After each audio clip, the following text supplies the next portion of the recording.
Many of you know Ernie from his long and loyal service here to West Norwalk. But many of you are probably asking yourselves, who the heck is this young guy with the majestic beard? So here it goes.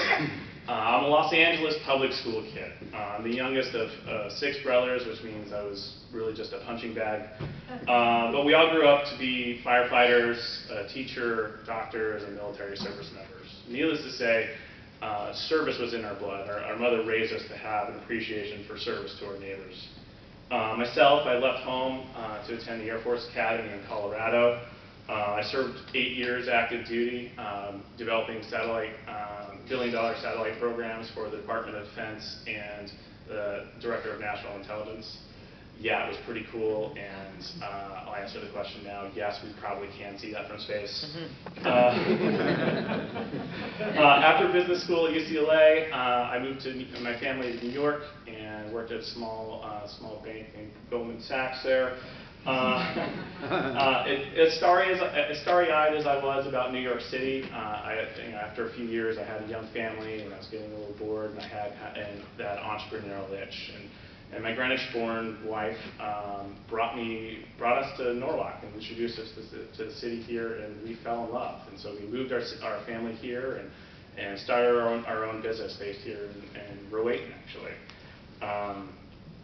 Now I could go on about all my professional accomplishments and delight you with lots of buzzwords, but I think what you really want to know is why I, with a young family and with a business and employees, want to get into politics and Norwalk politics. Norwalk is a wonderful city. More and more people are recognizing the bustling potential of this town. That's why families like my own are moving from New York City to here. We're fairly well off financially. We've got the 2nd longest coastline in Connecticut.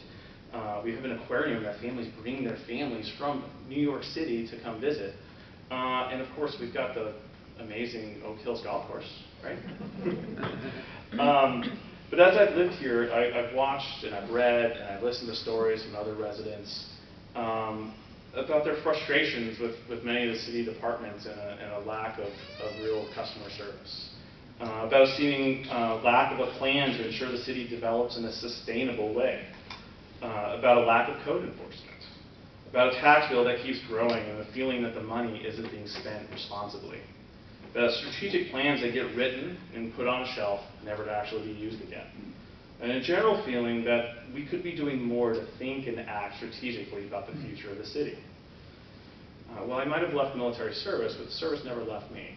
The 2nd core value of the Air Force is service before self. And I know Ernie feels this way too. These problems that we see and that we've heard that have been raised to us are surmountable problems. They aren't partisan issues that need to be argued back and forth each elections. They are simply issues that require leaders or a group of leaders with vision and commitment to get together with compassion to listen to all the sides and put together thoughtful plans and execute them.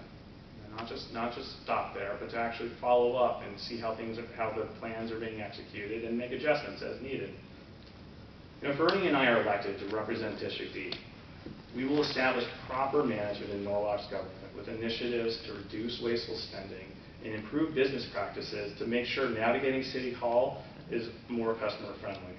We'll work closely with our District E neighborhood associations on meaningful charter reform, while ensuring we protect the quality of life in our neighborhoods for all of our residents, young families, empty nesters, and retirees alike.